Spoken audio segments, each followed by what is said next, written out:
everyone, it's Karen here and welcome back to my channel. I know my channel has been very busy with creativation videos and other things, but I really wanted to touch upon this specific topic that I feel I became aware of recently and I didn't realize I became aware of. And I really wanted to talk about it because a lot of people probably don't talk about it.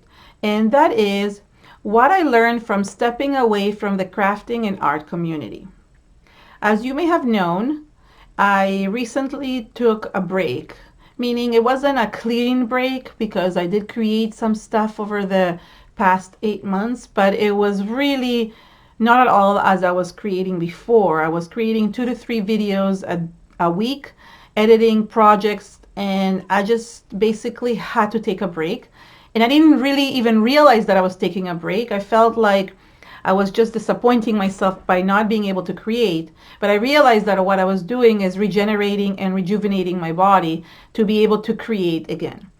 And that was one of the reasons why I actually didn't even want to go to Creativation, which I just attended now, because I felt like, what was the point? I wasn't creating for 8 months. So I really wanted to emphasize of what I learned about my coffee break, you want to call it, or my rejuvenating break, and that's basically what I'm going to talk about today. Now I do have some notes because I do not remember everything for from the top of my head, but each topic I will talk about will focus on a specific thing that I feel like I learned in the past little while. And I think it's really important to kind of take the time to know that you do need a break, because sometimes you don't even realize that you need that break to re-energize yourself, and that's something that I wish I would have known. Now I know I've been doing a series of videos about 10 things I wish I would have known, and even though I put 10 points, I think I might have a bit more than 10 points, but it doesn't really matter. The whole point is just sharing this experience with you guys. The first one is really an important one because what I learned is that how much as crafters, artists, we undervalue ourselves. So it's a really broad topic because it could be an emotional undervalue, a creative undervalue, a work-related undervalue, and I just feel like there's a little bit of touches of everything. And I never, although I felt like, okay, I like what I make, and some projects are really great, it more is like you undervalue your worth in terms of, somebody wanting to buy a piece from you and you don't want to charge a lot of money because you might not think they want to buy it. Or you're creating something, but it's not really such an original idea and people are going to think that it's not great. Or just undervalue yourself in terms of what you think about your art or what others think about it. So that's something that I realized that we all do, and I do it more often than I think, and that I should stop doing that. You should have value put value on what you create. It doesn't have to be a monetary value, but it could be an emotional connection to it. But it is valuable and it is something that you created. So it doesn't really matter if somebody else doesn't like it. And you should put value on yourself. So for example, I go to Creativation, I pay for everything myself. Nobody pays me to go there. But I undervalue myself because people ask me to do demos and I just do them for free, and maybe I shouldn't do that. So it's just a lot of things where undervalue fits, and every person is different about that, but that's one of the things I learned that I want to work on this year, so I won't do it as often. The second thing that I learned from after stepping away from it is that all we want to do, so that we want to have that fame and recognition, and we get lost in the social media numbers instead of creating. So we all want to have that recognition that we're creating something, that we're in a design team, that a company saw us or a certain designer saw us, and we just forget that all we should be doing is creating because we love to create. And we get lost in that social media numbers. And that's basically, I feel almost sad. And I felt like I was lost in that. I was seeing how my channel wasn't growing so fast, or my Instagram. And I felt, well, people must not like my work. And I was getting so caught up on that I wasn't wanting to create. So I learned that I should like stop looking at the numbers and just create because I love it. The other thing that I learned is that we should base our success on personal experiences and real people, not social media numbers. So going to that other point, we're talking about how we're looking at social media numbers, and what we should base our success is first on how much we like our things, and second of all, like what other people and other experiences are we connect with others. So yes, we definitely want others to like our work, and I think having that social and having those people tell us that, then that helps it. But it shouldn't be the all and be all. So you should really not wait for somebody to acknowledge what you like to do, but those people really make and influence us. So it's really good that way that we take that time to connect with real experiences from people online. And the most important is liking your own work. That really, really makes a difference. Another thing I learned that we should base our success on how good or how kind we are to other people, and basically not expecting anything in return, like just doing something to support somebody else. That was a lesson that I've learned, I guess, for the past little while, that it's really important to support everyone and not to just get lost on the competition. So, I mean, I've talked about this before, but I feel like we should base our success on how kind we are to others. And that is, for me, something that I really want to put into place even more this year. The the next one I learned is that we can't have it all and we can't do it all. And that I learned the hard way because I've tried so many different types of crafts and arts and things like that. And as you know from my other videos, I decided this year that I'm going to focus on what I love, which is now mixed media and art. I've put card making aside. I've really cut down on the scrapbooking part of it because it's not what I want now, and that may change.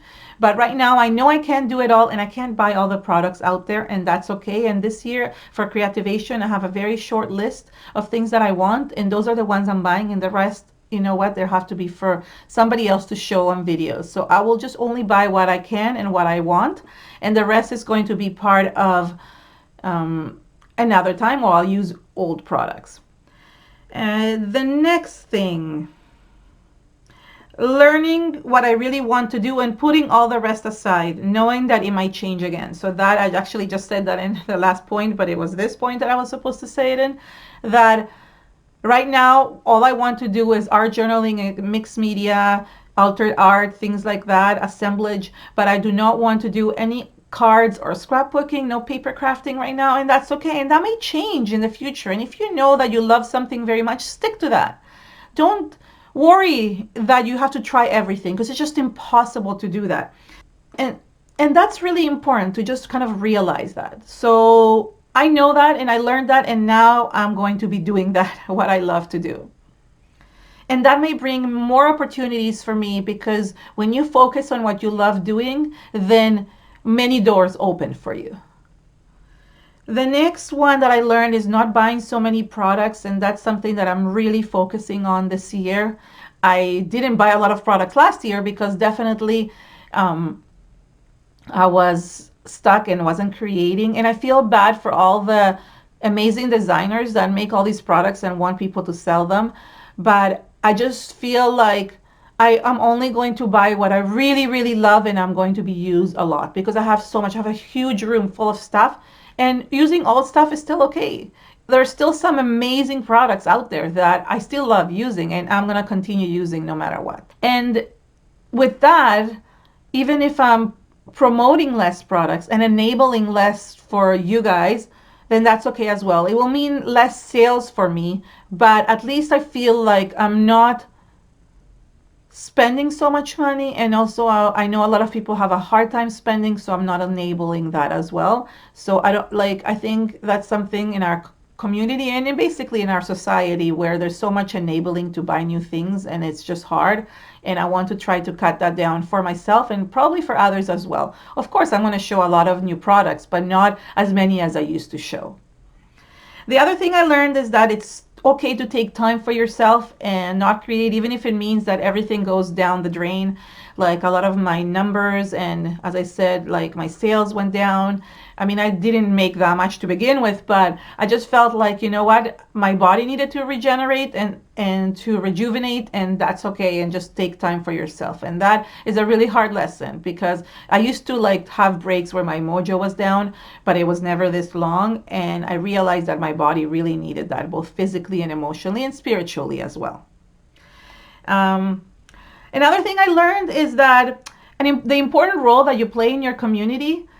And we know that we play an important role in our general community, our family, our schools and stuff, but I'm talking about specifically in the art community and the craft community, and just really knowing maybe not what your important role is, but you know that even if it's a small percentage of that, you are an important role to this community, whether it is by creating, by commenting, by subscribing, whatever you do, by supporting others, whatever you're doing is a really important part of our community, because there has to be those that create and those that support and those that create from that and get that beautiful comments of how their work, how beautiful their work is.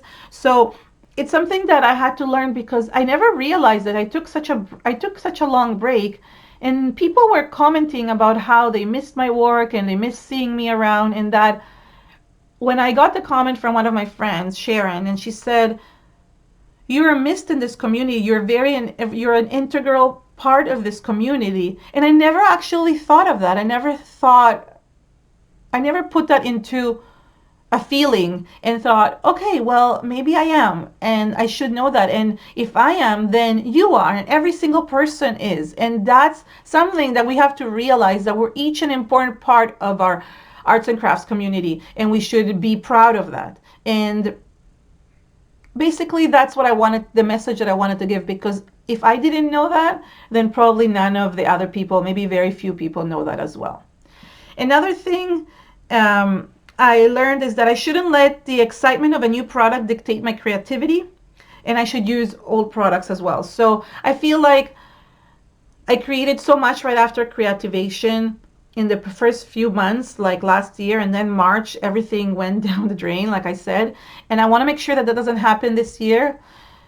I mean, I can, of course, take a break if I want to again, but I want to make sure that I continue to create even if there's no new products, that it's okay to use old products. It's okay to create just from your heart without having to promote a new product. So that's something that was really hard, because I felt like I always had to buy new products in order to promote things and to create, because that would inspire me. And it does. New product definitely inspires you, like just like when you wear new clothing and stuff like that. But I just felt that I don't want to stick to that. I don't want to stick to a new product, means that I have to create, or that I'm going to create because I have a new product. And the last thing is that not giving up. I learned that really you shouldn't give up. When you feel that you're at that point, you should really not give up. Just push yourself a little bit more. Sit yourself and create something just from your heart. So many people I speak to want to give up creating because they feel like they don't, like I said, they don't get that recognition, or that they cannot afford product, or whatever it is that I mentioned above. But you should really not give up. If this is something you really want to do, then just persevere, because it will pay off at the end, or in the middle, or through the journey. You'll see that you'll learn so many things from it, like I have, and it's really, really worth it. So I mean, I'm sure there's other things I learned, and I was trying to put them in a little list so I won't forget. But right now, this is what it is. If you want to share with me what you've learned from your art journey, or from what you've learned from taking a break, if you've had like a few months or a few years or whatever it is. I know I have friends that have taken breaks because they had to take care of their health, or they had to like I said, emotionally to regenerate themselves, or something happened in their lives. So if there's something that happened to you, I would love to hear about it. Share it with me. It's really important to share in this community, because we're all a very important part of it. Thank you so much, everyone, and have an amazing day. Bye.